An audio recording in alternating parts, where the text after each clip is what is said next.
Você sabe como Dom Pedro chegou a São Paulo? Qual foi o trajeto, por quais estradas e cidades ele passou? O que havia de mais interessante? No livro As Margens do Ipiranga, Rodrigo Trespac nos leva através do tempo, voltando 200 anos e narrando uma parte apagada da história do imperador português. À venda nas melhores livrarias.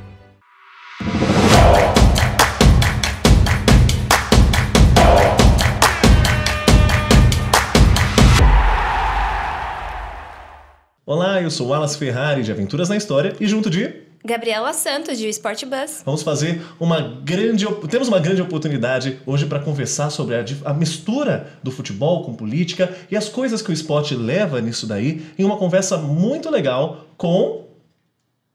Mônica Saraiva, historiadora e jornalista, e o Seba, que também é empreendedor. Sejam bem-vindos e obrigada. Muito obrigado pelo convite. Para nós é uma honra a consideração de vocês. Acreditamos também que a educação é a base da mobilização social. Então, como falo aí o meu amigo, estamos juntos nessa. Vamos falar de tudo hoje. Obrigada, gente, pela oportunidade, pelo convite. É uma honra poder estar aqui, falar de Gondwana, do projeto que tenho dado por esses Brasis e contar um pouco aí dessa história que une futebol, que une cultura, que une educação, história, cinema. Então, vamos embora, né? Se divertir hoje, falando de muitos assuntos. Bom, Gondwana, o Doc Gondwana Bola Conecta, já começa com esse título que chama a atenção da gente pelo fato de ser uma palavra distinta da língua portuguesa, mas que redeia essa conversa. Eu quero que vocês expliquem o que é Gondwana. Vamos então fazer uma viagem na história e na geografia e vamos retroceder 200 milhões de anos atrás, quando o supercontinente chamado Pangeia era só uma massa de terra. Então, com o correr do tempo, ele virou outro supercontinente que foi... a Terra foi dividida em dois supercontinentes. Um é a Laurásia, que contém a conjunção da América do Norte, Ásia e Europa, e a outra é Gondwana. E Gondwana tem a conjunção da América do Sul, da África, da Índia, da Austrália, da Nova Zelândia. Então, quando entendemos a conexão histórica, geológica que tem com nossa realidade para trazer essa união, esse ponto de encontro entre a cultura latino-americana e da África, que tem elementos comuns já, decidimos que Gondwana ia representar o nome de um projeto que tem como propósito conectar culturas através do futebol como uma manifestação cultural popular. Então, esse é o nome Gondwana, antes do projeto ter abraçado o nome, era um supercontinente, que é muito bom ser contado porque nossos continentes hoje, que tem uma pauta de racismo muito forte, é importante falar. Temos a mesma raiz. Então, vamos junto. Essa é a primeira pergunta. E de onde, além do nome que redeia, de onde partiu o interesse de levar ele como título dessa obra? Quando a gente iniciou em 2020, esse bate-papo, eu trabalhei 10 anos no Museu do Futebol, no estágio do Pacaembu. Então, lá eu aprendi como é que eu conheci a história do Brasil por meio do futebol. Isso sempre me chamou muito a atenção, de entender temas importantes da sociedade a partir desse futebol, dessa língua universal. E aí que eu me conecto com o Seba, que também sempre gostou dessa pauta. E a gente conecta esses pontos e começa a discutir e relembrar, né?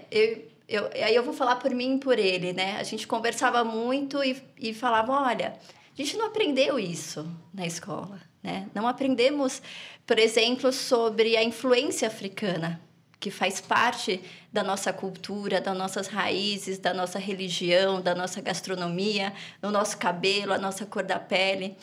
Então, isso foi gerando uma curiosidade, procurar pessoas para se informar. De Jamila Ribeiro, Silvia Almeida e tantas outras pessoas. E o livro que eu estou aqui, por exemplo, de Brasil Africano, da professora Marina de Mello, que foi uma das grandes possibilidades que a gente teve de leitura.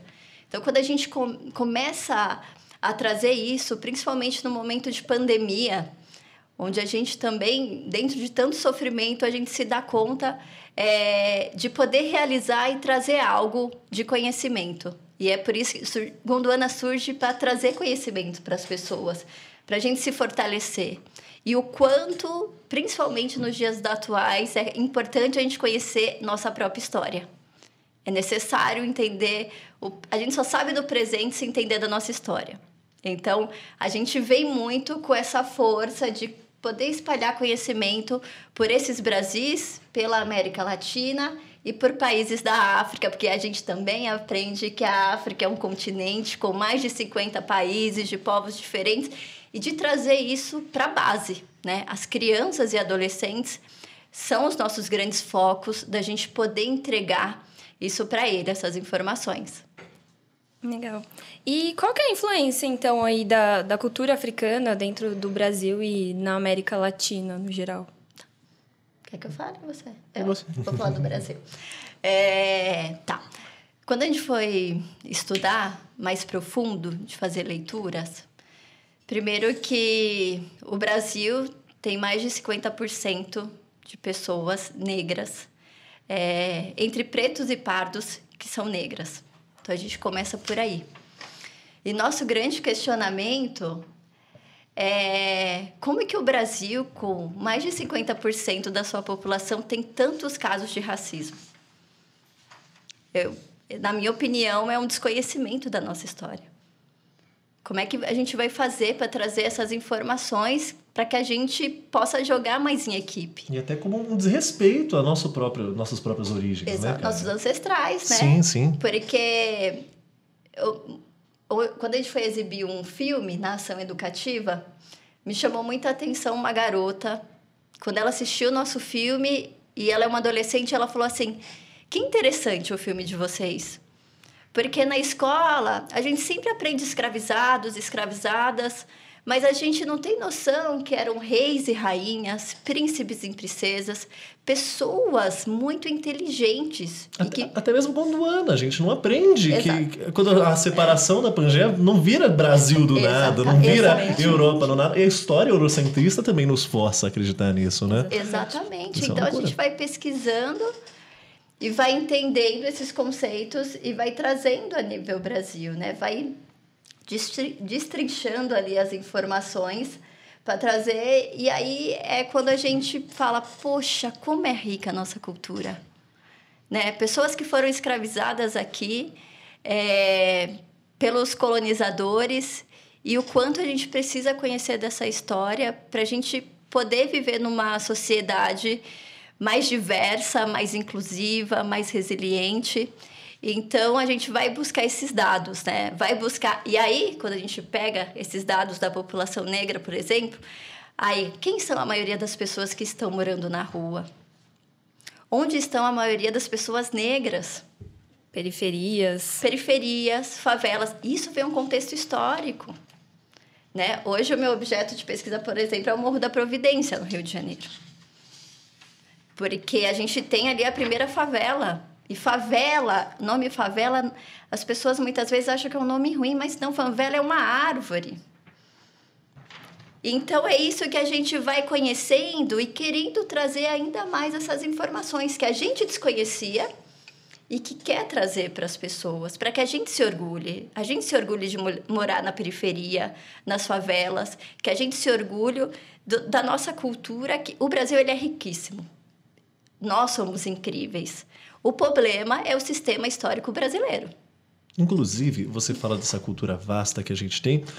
E na concepção do documentário, muito legal, não apenas a busca de fontes, mas a demonstração, como é mostrado, dois lugares específicos, Pernambuco e Bahia, que são dois lugares com uma cultura riquíssima, mas que também sofrem com problemas de comunidades suburbanas. E também há essa perda da valorização da comunidade enquanto uma favela. Realmente. Eu quero saber o que você encontrou por lá, o que vocês viram por lá, que chamou a atenção, que tornou um ponto importante no enaltecimento dessa história. Quer falar? Porque Vai, eu estou vai. falando muito. Não, vai, por favor. À vontade, microfone Eu aberto. vou complementando. Olha, Vai. o curta, quando a gente saiu, em novembro de 2020, foi quando um pouco a pandemia parece que estava se afrouxando, mas, na verdade, Não, Depois né? que veio o tiro. Depois que veio... E aí a gente vinha desses estudos, vinha dessas indignações, dessa tristeza. E aí foi quando a gente falou, vamos estudar e vamos viajar com uma bola e uma câmera de celular para gravar. E inicialmente nós iríamos começar pelos povos originários, pelas aldeias, mas em tempos de pandemia a gente não poderia entrar. Então, a gente também, por responsabilidade, decidimos ir em lugares abertos. E quando a gente vai estudar sobre a influência africana no Brasil, a gente encontra Salvador, que é a população mais negra, inclusive fora do continente africano, é o estado mais negro aqui no Brasil. E a gente vai estudar também Pernambuco, por conta de distâncias, Bahia e Pernambuco, mas dessa influência africana que teve nesses estados. Conexão direta, Conexão direta, exatamente. Fora Rio de Janeiro, algumas regiões ali do norte. E aí a gente decidiu, por distâncias, ir para Bahia e Pernambuco. E era a minha primeira vez em Salvador, da Bahia. Então, quando eu chego lá, que eu vejo as pessoas, as características, a ginga, os batuques, o jeito de se vestir, o jeito de ser... Para mim, aí eu vou falar por mim, o Seba vai falar por ele, para mim é uma identificação muito grande, em termos de energia também. É como você se achasse, você tivesse entre os seus. E isso a gente foi percorrer, e para mim o que mais me chama atenção em Salvador é encontrar o Alá, que era um morador de rua. Sim. Então, se a gente for pensar, morador de rua, contexto histórico Brasil... Né? Então, você vai juntando as peças também, quem são essas pessoas que estão na rua e essa cor da pele que está ali presente. E o Alá é uma das pessoas mais incríveis que eu conheço. Ele vende arte, ele toma conta... É capaz até de eu me emocionar. Teve conta de uma gatinha que não tinha uma perna. E o Alá, ele fala pra gente... Olha, você tem que fazer futebol por amor, porque mexe com todos os órgãos do seu corpo. É uma pessoa inteligentíssima. Então, você tem a percepção de olhar alguém pelo que ela é e não pela cor da sua pele. Isso, para mim, foi uma das grandes aprendizagens, inclusive como ser humano.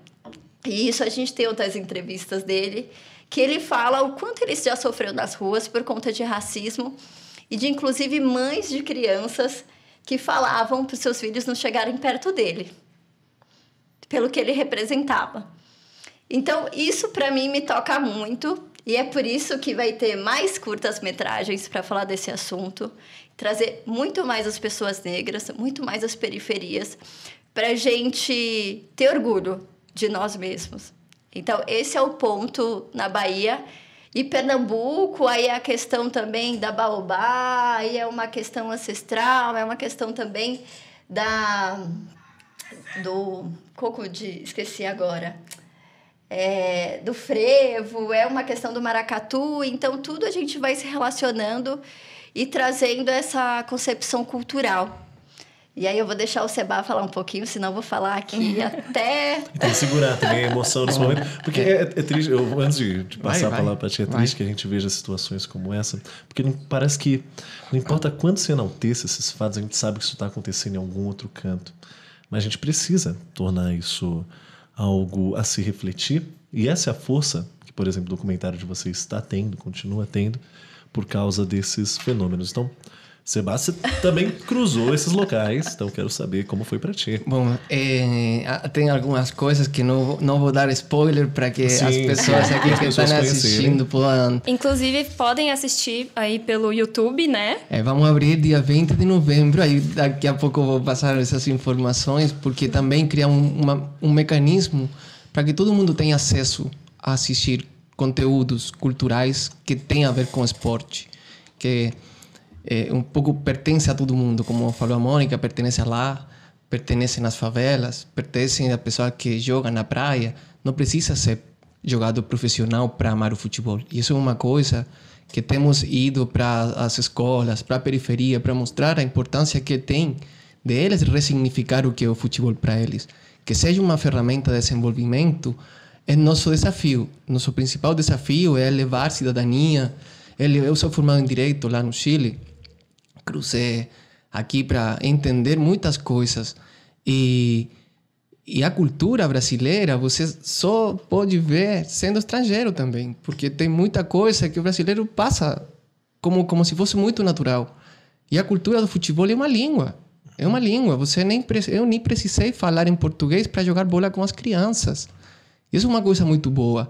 Eu vou até fazer uma interferência. Há algumas semanas eu entrevistei um sobrevivente do Holocausto, chamado Louis Frankenberg. Ele fala que quando ele desceu para o Brasil, em Porto Alegre, com 10 anos de idade, ele chegou na rua e a primeira coisa que ele fez foi jogar bola.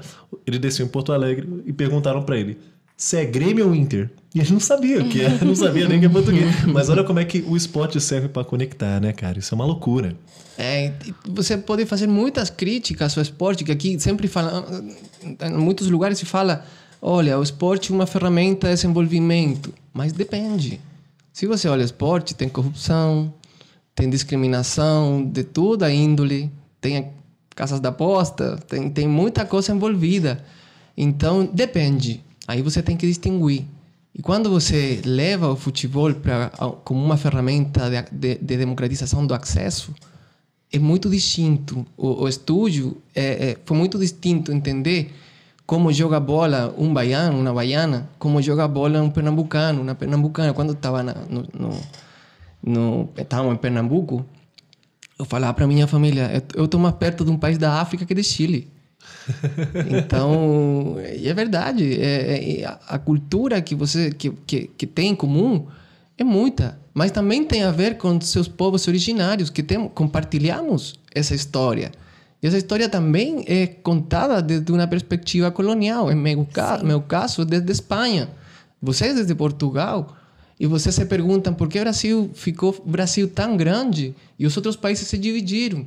E aí foram todas as guerras de independência. Então você consegue também entender que foi um plano muito forte, que temos que decolonizar. Aqui nosso continente tem muito o que dizer ao mundo. E por isso, no país do futebol, usamos o futebol para reivindicar certas lutas que por meio da educação pode se transformar. O Curta não tem violência nenhuma, não tem arma. Tem só bola. Tem só pessoas que falam. Então, como se o perigo fosse que as pessoas fossem educadas. Sim. Sabendo. O que me chamou a atenção, desculpa, dentro do documentário é que vocês reforçam muito isso de que o futebol ele tá muito ligado com a música, principalmente aqui na América Latina, né? E isso, a música, a gente tem dessa influência da cultura africana, né? A gente tem muito a ver com o samba. Total, né? Eu estava escutando um podcast. Tem muito a ver com a isso. capoeira, tem muito a ver com forró. Eu sempre falo que o futebol é uma verdadeira dança. E é um grande reflexo que a gente consegue integrar essas culturas pra gente, né? O brasileiro ter fama de driblador internacionalmente. De onde? De onde, né? Que ele conseguiu pedalar tão rápido. La cumbia é argentino. La cumbia, la salsa del colombiano e do cubano. E olha que coisa, o pessoal fala que o Messi é bom em manter a bola muito próxima do corpo, e a cumbia e o tango são coladinhos, cara. Sua parceira é a bola. Sim. Eu acho que a dança ela tem uma grande relação quando você pega pro futebol, pro feminino, pro masculino. E a gente fala muito desse futebol na rua, né? Esse futebol raiz. Então, por isso que a gente traz no Curta as pessoas jogando na praia, na rua, nas periferias, de pés descalços, de tênis. Porque é muito do que eu vivi, né? Aqui é muito... A gente jogava bola de pés descalços nas ruas e faziam as traves de chinelas ou então de pedras. E a gente se divertia muito com esse futebol. Então, por isso que às vezes quando a gente fala, mas vocês falam de futebol, tá? Eu falo, então a gente precisa diferenciar o futebol. Tem o futebol profissional e tem o futebol... Amador. Tem o futebol de várzea, que as mulheres e os homens jogam depois de um longo dia de trabalho. Tem o futebol da criançada que está ali na rua jogando em diversos espaços. Então, por isso que a gente traz no Curta esses diferentes futebols que eu falo, porque são em vários espaços. Então, é um pouco isso. Uma das características também, que demográfico inclusive, que você nas periferias da América Latina você joga o primeiro tempo para cima e o segundo tempo para baixo. Porque então você aí tem a ginga, tem essa força nos pés para pedalar, para conduzir a bola, para chutar e fazer jogar em ladeira, né? Olha, carro, tem que parar, assim. tem que parar, carro, vem, traz essas coisas. É uma coisa que acontece na América Latina. Então, temos muita coisa em comum. E as manifestações culturais populares, o futebol é dela. Ela expressa o que é a identidade de jogo de cada país também. Como é cada país. Se você me fala como joga, eu posso falar quem você é. Sim. Tem esse lance, né? A pessoa com quem você joga, às vezes, revela muito mais em 20 minutos de partida do que um ano trabalhando junto, cara. Você vê o espírito esportivo daquela pessoa, cooperativo daquela pessoa. E abro aqui um espaço, fazer uma pergunta que quem vê o documentário quando ele estiver disponível vai soar mais que óbvio, mas eu abro aqui esse espaço para fazer uma pergunta, inclusive para a Seba, que não é natural do nosso país, mas pode ver ele de fora e ter essa noção. Falta memória cultural no Brasil?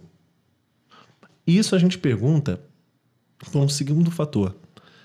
Até parafraseando Engenheiros do Havaí, que é uma banda que não é do meu apreço, mas a história se repete porque a força deixa a história mal contada. Hoje a gente vê fenômenos como ocorreram na época da ditadura militar, onde a bandeira verde e amarela, onde o uniforme da seleção brasileira são fagocitados, por exemplo, pela extrema-direita, certo? E isso se repete, a aversão pela cultura, por algo que representa algo culturalmente nacional. Isso se repete, essas coisas estão repetindo e não deveriam. A gente trabalha para falar sobre o passado e sobre a história para que ele não se repita no futuro. Então, quero entender a visão de vocês em relação a isso da memória cultural brasileira. Boa. Eu vou contestar primeiro porque você fez a pergunta para mim, mas à vontade. A Mônica tem muita experiência em espaços culturais. Ela trabalhou 10 anos no museu, então eu vou falar só uma coisa para contextualizar e passar a bola para ela. Olha, você falando, eu penso assim, e se aqui vocês falam que tem pouca memória histórica, o que passa no Chile? No Chile não temos um museu da memória esportiva. Não temos um museu do esporte, um museu do futebol.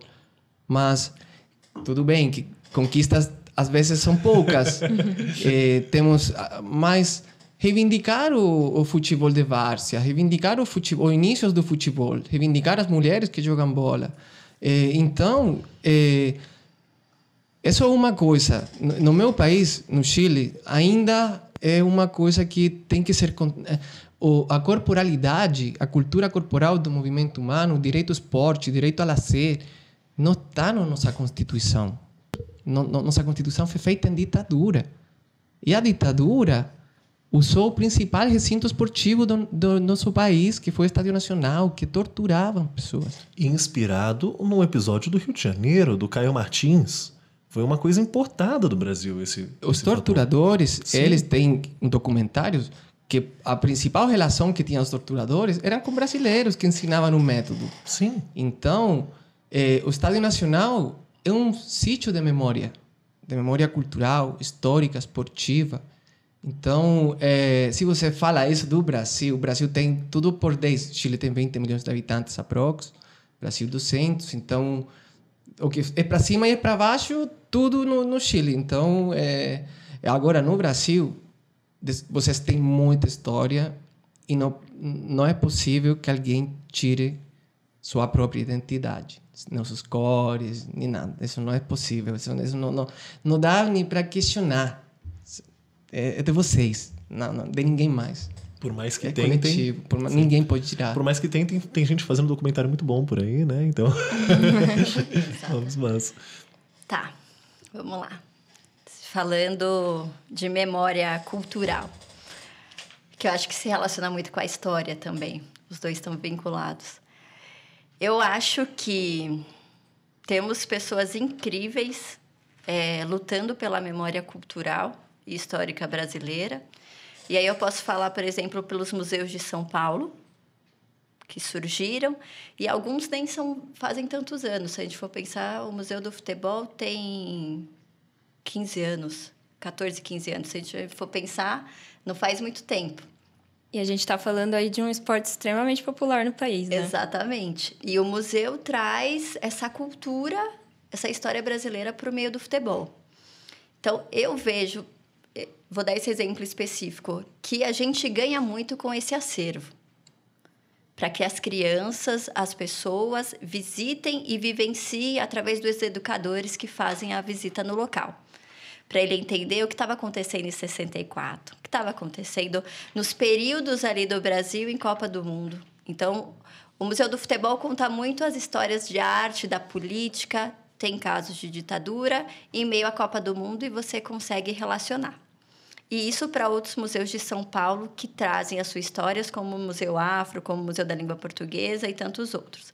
Então, isso eu vou falar de São Paulo dentro de algo que eu vivi e sei do trabalho incrível que essas pessoas fazem. Agora, por outro lado, da memória cultural, eu vejo que ainda é um largo caminho que precisa ser feito se a gente for pensar na Constituição, que é de 1989, se a gente for pensar que as mulheres foram proibidas por lei de jogarem futebol no Brasil durante 40 anos e só vieram em 1983. Então, a gente tem tudo muito recente há mais de 30 anos. Se for pensar a minha idade, a idade de vocês, a idade do Seba. Então, eu acho que a gente precisa se unir para que essa memória cultural não se acabe, ainda mais nos tempos que a gente vive, onde querem tirar a nossa cultura, nossa história e tudo que fizemos, que a gente retroceda o que nós conquistamos. E eu vejo que essa memória cultural, eu acho que a chave disso tudo pode ser a educação. Essa questão aí de memória cultural, eu conversei para essa série aqui com o Marcelo Carvalho, do Observatório Racial. Adoro. Um beijo, Marcelo. A camisa do Observatório. É um trabalho muito incrível, o pessoal também acompanha aí pelas redes. Eles fazem denúncias, né? E ele estava falando que hoje a gente tem muito silenciamento, né, dos jogadores negros, e é por isso que muitos não denunciam racismo, e quando denunciam fica por isso mesmo. E a gente até citou aí o caso do Vini Júnior, que foi diferente, né? Até surpreendente que ele, enfim, fez um vídeo. Fez frente para isso, né? E falando a palavra racismo mesmo. Mas o que eu quero retomar aqui é que, diante desse silenciamento, é muito difícil toda uma população querer justamente retomar isso, né? Trazer um museu de memórias, enfim. Porque hoje a gente já enfrenta esse retrocesso. Eu não sei nem se é um retrocesso, talvez a gente nem tenha avançado, né? É muito difícil tratar disso, porque a gente ainda, como um país, não entendeu a questão de racismo no Brasil, enfim, em vários aspectos, mas isso é muito forte, né? Sim. Eu vejo o Marcelo, como Silvia Almeida, como Djamila e tantas pessoas à frente trazendo esses importantes temas para que a gente te conheça também. E só falando do Marcelo rapidinho, porque eu fiz uma anotação dele super... se eu puder falar aqui, claro, que é o que trouxe... Quando o Marcelo fala que, ao todo, em 2021, foram registrados 158 casos de discriminação. Desses 124 ocorreram no meio do futebol e 34 em outros esportes. Para trazer assim para o esporte mesmo, dentro do futebol brasileiro, é basicamente um caso de racismo por rodada. Então, isso já é um absurdo. A gente tem aí um ano inteiro de competição. E aí, são já pessoas racistas que trazem isso para dentro do futebol. Eles aproveitam as arquibancadas para expressarem o que são. Porque eles são fora das arquibancadas também. A gente tem o goleiro Aranha, que é o nosso embaixador. Também falamos com ele. Também falamos. Que hoje ele escreveu o livro Brasil Tumbeiro, para a gente conhecer nossa memória, quem são as pessoas, esses negros e negras que fazem parte da nossa história, e que sofreu esse racismo em 2014 no jogo contra Santos e Grêmio, por uma parte ali da torcida gremista. E fora o que vem acontecendo recentemente com o seu Jorge, fora o que vem acontecendo... E aí é um ponto importante que você falou. Porque hoje a gente tem acesso ao racismo porque nós temos a oportunidade de ter celular com internet. Exato. E sabemos porque várias pessoas estão denunciando. E quem não tem? Tudo viraliza muito rápido. E de lá para cá, quantos casos de racismo aconteceram? Exato. E quantos lugares do Brasil as pessoas não têm acesso à internet, não têm acesso ao celular e continuam numa escravidão moderna? Então, você me faz fazer essa ponte, esse raciocínio que é importante. Inclusive, dando abertura a isso, sobre essa escravidão moderna, uma compreensão que se pública, infelizmente, em relação aos jogadores africanos hoje em dia. A gente tem grandes destaques já há 3, 4 décadas, indo desde George Weah, Roger Milá, depois, hoje a gente tem grandes nomes, que a gente levar uma vida para citar, mas tivemos recente, Eto'o Drogba, e Aubameyang, e acaba que, diferente do Brasil, onde a gente tem uma cultura do futebol nascendo, e também há lá, mas não há esses olhos do mundo, cria-se essa compreensão do jogador africano ser uma ferramenta de exportação, inclusive para outras seleções. Isso não apenas é prejudicial, como isso descaracteriza completamente uma nação. Está cada vez mais raro a gente ver eles atuando e se tornando grandes por suas próprias áreas. Eu gostaria que a gente comentasse sobre isso, porque passa todos os dias diversos jogadores africanos em grandes clubes que não obtêm destaque, que não obtêm força e são grandes iguais. É o famoso muito futebol, pouca mídia, não é verdade? Então, eu gostaria de abordar esse fato. E outra coisa, tendo em foco o futebol europeu, que é hoje o grande polo, até para quem vem de cá da América do Sul, e também os asiáticos e africanos, como um centro disso tudo. Como o futebol lida com isso estruturalmente? A mim me gostaria... Por favor. Dentro das viagens que temos tido a possibilidade de falar com pessoas nos quilombos, nas aldeias indígenas, com filósofos, com arquitetos. E tendo muitas histórias, cada uma sua, tem muitas coisas em comum. E eles falam à sua maneira como é que cada vez a exclusão se sofistica cada vez mais. Mas nada mudou. Cada vez mais aparelhada. Então, a sofisticação se sofistica... Perdão, a sofisticação se... A exclusão se sofistica? Desculpa. A exclusão se sofistica. A tecnologia é uma ferramenta para excluir também. Tem muita precarização de empresas que chegam de outros lugares e pagam impostos em outros lugares. E as pessoas que aqui estão dando comida, estão conduzindo um carro, não têm direitos trabalhistas, têm desgaste de seus próprios materiais.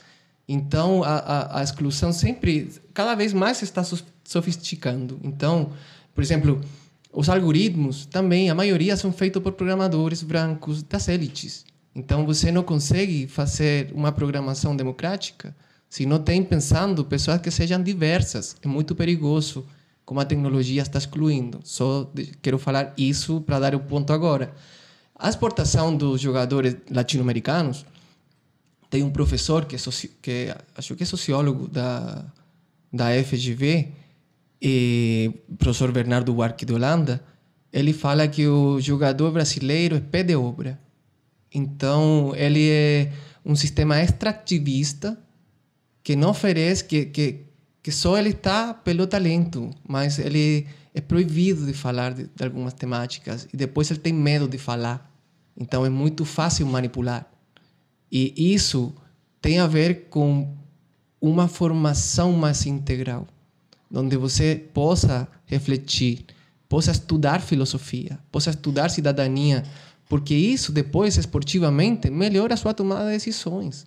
Você sabe se vai envolver, se vai pagar seus impostos no estrangeiro, e você não faz coisa errada, porque essa filantropia dos jogadores, às vezes, você começa a rir, até acaba sendo um modelo de negócio. Então, você tem que colocar o pé no freio e falar, olha, vamos trabalhar tudo junto, porque se você não tem essa preparação, tem muitos profissionais da sociedade civil fazendo coisas transformadoras nas periferias e em distintos lugares do Brasil e do mundo.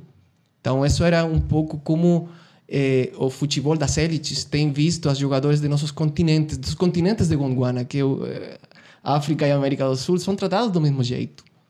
Então, para quê? Como se fosse uma arena humana. Assim, até a definição do futebol de elite sendo naquela área em específico já mostra como a gente ainda mantém o eurocentrismo funcionando, tendo um futebol de alto nível em toda a parte do mundo, do campeonato da Ásia até o campeonato americano, cruzando todo o globo, e ainda assim a gente vai considerar o italiano, que quase não tem italiano, o alemão, que não tem quase alemão, o francês o francesão, que se você achar um francês no time do Paris Saint-Germain, eu te dou R$10, porque você não encontra. E ainda assim se considera de elite, sabe? Isso é uma loucura. Quando você estava falando, quando a gente pensa em jogadores africanos, de alguns países ali da África, eu lembro muito do Vença Yala. Vença Yala, ele é ativista social de Guiné-Bissau, trabalha hoje aqui no Brasil, é modelo, tem a página Visto África. E quando a gente fala uma vez ele deu uma explicação muito boa quando ele falou assim, quando a gente pensa a África, a gente pensa nos Zafari, né? Os animais, as pessoas, ou então como coitadinhos, né? Geralmente são essas duas imagens que a gente sempre tem da África. Então, quando a gente fala em futebol, dos africanos que vão para países europeus, a gente sempre as pessoas trataram a África dessa maneira. Uma generalidade de uma generalidade. Então, sempre como coitadinhos. E que, na verdade, são pessoas potentes, por isso que estão indo para países europeus. Até a dificuldade de reconhecer as nações de cada ídolo. Exatamente. De saber... hoje eu estava vindo aqui na redação uma camisa muito bonita de um país africano. Eu não consegui lembrar qual que é o país. É tão fácil a gente reconhecer a da Argentina, do Chile, do Brasil. E a camisa era de Camarões. E era de Camarões. E eu sugeri Nigéria. Pela falta de conhecimento em relação ao bate, eu não sei. A gente tem esse apagamento midiático. É um apagamento. Por exemplo, o símbolo, o logo, a frase, o lema do Chile é pela razão ou pela força. É violento, né? Vocês têm ordem e progresso. É violento. Os países africanos têm liberdade e justiça, porque também eles estão brigando pela sua independência, pela sua autonomia. E são relações que nós também temos, que queremos nossa independência ainda. Só que agora o poder está concentrado em umas poucas élites que não querem soltar o poder e passar para o povo, na nova Constituição. Então, é um pouco isso. E a coisa maior que poderíamos nos tocar seria assim... Ontem foi a bola de ouro, que representa o ouro para nosso continente. Que representa na África escravidão. E ainda todos brigam por ganhar isso. Na medalha grande. Então, por que não é feito com materiais recicláveis? Para promover isso. Vamos pensar outro futebol mais sustentável, mais lucro. Menos trabalho, mais lucro. Vamos transformar de outra maneira. Exato. Que loucura. A gente para pensar, a gente tem até um momento de calmaria, porque isso está tão integrado na nossa sociedade que é até chato pensar como uma atividade muito gostosa vai sendo fagocitada por esse corporativismo, ao mesmo tempo com essa cultura de fora, que a gente acaba perdendo essas características. Mas é importante também aqui frisar que o futebol brasileiro ele nasce do racismo, né? Assim, ele começou um país que tinha abolido a escravidão há muito pouco tempo, é totalmente formado por imigrantes brancos, né? Então, a gente tem aí italianos e ingleses formando os times de futebol no Brasil. E aí, para a gente ter eu falo o povo preto, né? Para conseguir tomar a posse e conseguir jogar futebol, foi toda uma briga, uma luta assim histórica, né? E aí a gente cita o Vasco como um principal clube aí que mudou essa visão dentro do futebol brasileiro. E eu falo aqui que o futebol brasileiro nasce da escravidão e até hoje a gente não vê meio que uma evolução, né? A gente vê ainda resquícios disso. E, enfim, é tudo isso que a gente acabou falando. Inclusive, nisso eu aproveito para jogar uma coisa. Aproveitando essa conversa sobre Gondwana, de que forma... Isso eu até passo a bola para a Mônica para a gente ter uma dica sua enquanto do que você aprendeu nos 10 anos de Museu do Futebol. Porque certamente você vai ter o calibre para me ajudar nessa. Que é o seguinte, quais são as formas que a gente tem de enaltecer essas nossas origens, das raízes africanas, no futebol brasileiro? Olha... Filosófica. É que você fala e vem muita coisa na minha cabeça. Então isso é ótimo. Eu preciso organizar. As baleias. Vem muitas baleias na minha cabeça. Eu acho que, primeiro, a gente precisa... Se a gente pensar o negro no futebol brasileiro, aonde que estão esses negros? Muitos são ídolos. Muitos são ídolos. Então, se a gente pensa... Aí eu vou dar... Vou misturar um pouco do que você falou do racismo e a pergunta com que ele me falou. Esses negros, geralmente, vêm das periferias. E vem essa ginga toda muito daquele jogo com a bola dos pés descalços. E se tornam negro. Como a gente vai... Até hoje, o nosso grande ídolo é o Pelé. Sim? Sim. Uma figura negra que não faz frente. E aí a gente teve o Barbosa. Uma figura negra que apanhou pela mídia. Que apanhou a vida inteira, né? Por conta da virada de jogo ali no Maracanazo, em 1950. Brasil e Uruguai. Brasil e Uruguai. 2-1. Gol de Gija, 2-1. E a gente... E aí, Peguei aqui. Barbosinha, que foi goleiro do Corinthians... que é o pai do Silvio Almeida, ele foi chamado de Barbosinha justamente por conta do Barbosa.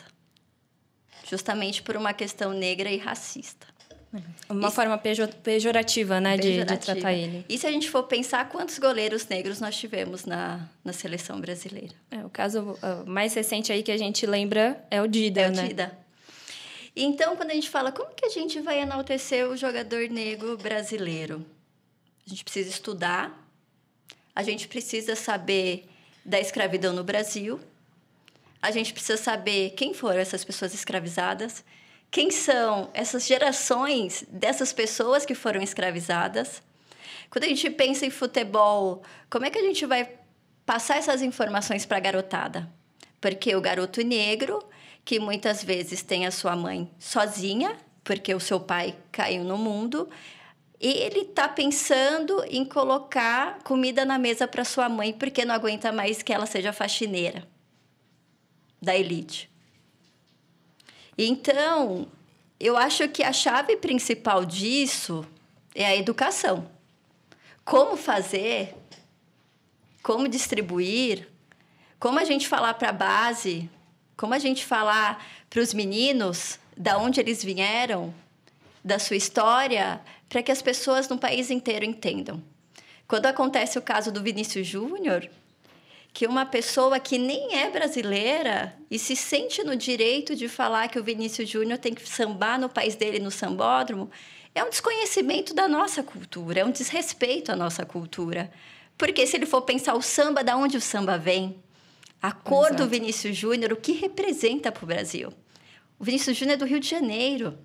Se a gente for pensar a importância das favelas do Rio de Janeiro e que esses escravizados estiveram pós-abolição, que não tiveram oportunidades no Brasil. Pessoas que não tiveram oportunidades até hoje são as mesmas que não têm oportunidades. Então, é preciso fazer essa relação histórica da gente se reeducar para conhecer a nossa história. Existe a Lei 10.639, na educação brasileira, para que tenham justamente essa história da influência africana no Brasil e de afro-brasileiros. E aí, eu sempre me pergunto, se a gente começa a ter isso nas escolas, será que a gente passa a ser uma sociedade diferente?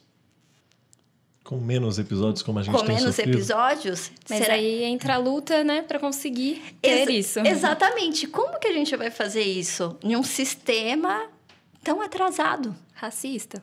Racista, atrasado, preconceituoso. E aí, eu queria tomar liberdade para ler algo, só para juntar o que vocês me falaram. E para justamente clarear essa ideia. Esse atraso, né? Um relatório divulgado pela ONU em 2014, com base em dados coletados no fim de 2013, apontou que os negros do país são os que mais têm menor escolaridade, menos salários, menor acesso ao sistema de saúde e os que morrem mais cedo. Quando a gente vai falar da Lei Áurea de 1888, além de o Brasil ser o último país das Américas a aderir à libertação das pessoas escravizadas, a população negra vivia aqui, se viu livre, sem opções de emprego ou de educação. Se eu estou falando de 2014 e estou falando de 1888 e é a mesma história... É necessário revisar. Posso complementar um dado só? À vontade. Claro. 2 de cada 3 pessoas nas prisões do Brasil são negras. Estamos falando de uma população de quase 800 mil pessoas nas prisões do Brasil. O Brasil tem capacidade para 400 mil pessoas. Imagina a superlotação que tem as prisões. Quem está nas prisões? Quando se fala nos debates presidenciais que tem uma pessoa que vai para a cadeia, que não vai para a cadeia, que você vai ir, que eu não vou ir. Mas quantas famílias têm que visitar essas pessoas nas prisões? Quanto se pode mudar desde as prisões? E esse é um tema que quem mais medo tem de ir à prisão são as periferias, são os meninos que estão de chinelo, são os meninos que estão com camisa do time, porque hoje já não adianta isso. Hoje não é a solução construir mais prisões, prender mais pessoas. Hoje é trabalhar tudo, não pode ser o quintal de trás para esconder os problemas da sociedade. E são meninos que podem se tornar ou Vinícius Júnior ou podem se tornar médicos, engenheiros, arquitetos, nada impede isso. E uma alta porcentagem deles ainda não são condenados. Sim. Então, Sim. E só complementando o que você disse, rapidinho, já pensando em Gondwana, hoje, através do curta-metragem, a gente tem entrado em espaços culturais, esportivos, educacionais e nas divulgando essa ideia, periferias, super legal. justamente para falar através da bola, mas também de uma câmera, e passar essas informações, porque a gente sabe que 99% não chega a ser jogador de futebol profissional, a ganhar muito dinheiro. E nem abaixo da Série A o pessoal já apanha de dinheiro. Então, o que a gente faz com essa garotada frustrada? Então, a gente está tendo o papel, junto a outros coletivos, junto a outras parcerias, de, através desse amor ao esporte, a falar de outras profissões.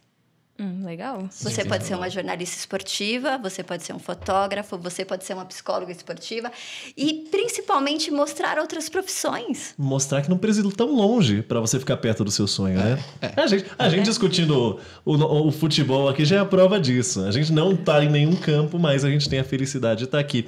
E, cara, como passou rápido, a gente foi falando sobre tudo e foi uma delícia. Então, desde já, eu quero agradecer mais uma vez o tempo dedicado e eu vou pedir para vocês dizerem ali para aquela câmera onde podem encontrar mais de vocês, projetos futuros, depois de Gondwana e redes sociais. Tá. eu vou. Vai. Então, o primeiro é agradecer vocês. Para nós é muito importante que... Espaço aberto. Tamo junto nessa. Estamos juntos. Para nós é muito importante espaços de divulgação como esse, que permite ampliar a mirada do futebol, do esporte. O dia 20 de novembro vamos fazer o lançamento do documentário em 3 idiomas, inglês, português e espanhol. Porque junto com a universidade, na escola de idiomas, na Universidade Antofagasta do Chile, eles traduziram o curta em inglês e em francês. Então agora vamos lançar espanhol, português e inglês. Dia 20 de novembro. Vamos deixar também a campanha de cultura, cinema, esporte por R$1. A pessoa que goste, que curta, pode não ter dinheiro, pode dar um comentário, pode curtir, não curtir, compartilhar. E se gosta, pode doar R$1 num Pix. Porque a ideia é espalhar o conhecimento, que ninguém tenha uma barreira para conhecer. Essa é uma forma de nos comprometer com a educação. A educação que já que está a câmera aqui, eu vou mostrar como aqui não vou ser punido. Não vou ser punido aqui. Eu vou tirar a camisa, ninguém sabe tudo, ninguém ignora tudo, de Paulo Freire. A ideia é isso, bater um papo com vocês, conversar e falar também que siga nossas redes, gondwana.fc em Instagram, gondwanafc.com, nosso sítio web, e vão poder conhecer mais histórias da camisa Gondwana, que também é uma ferramenta para ensinar geografia, é uma ferramenta para educar e mostrar que o futebol está além de como é pensado de maneira tradicional. Maravilha, ó. Para quem, tirando, além de estar em todo momento no nosso título, etc., para quem tiver alguma dúvida e ouvir pelo streaming, Gondwana se escreve Gondwana. Gondwana. Fechamos? Maravilha, então muito obrigado. Quer fale? Vocês que sabem. A gente perdão, se tiver algo para completar. Se tiver algo para completar. Não, só agradecer mesmo, gente, pela oportunidade e deixar o convite para que as pessoas se juntem a gente por esse trabalho, porque a gente quer divulgar ainda mais e democratizar o conhecimento, trabalhar muito a área da educação. Acho que é super importante, vivemos em momentos que sabemos a importância de conhecer a nossa história, de conhecer o que está acontecendo. Então, através do futebol isso é possível, já que é essa língua universal. Então, é o convite mesmo para que as pessoas se juntem a gente, venham ficar com a gente e se unir por esse propósito que vai além das 4 linhas. Que delícia, que maravilhoso. Bom, você acompanhou nossa conversa até aqui, muito obrigado pela audiência, por conhecer o trabalho da Monique do Seba em Gondwana, a Bola Conecta. E se você quiser acompanhar mais conversas gostosas como essa, não se esqueça de seguir as redes sociais oficiais do Aventuras na História do Esporte Bus, que está sempre produzindo conteúdo legal sobre o que realmente importa para você adquirir conhecimento e muitas curiosidades gostosas também, tá certo?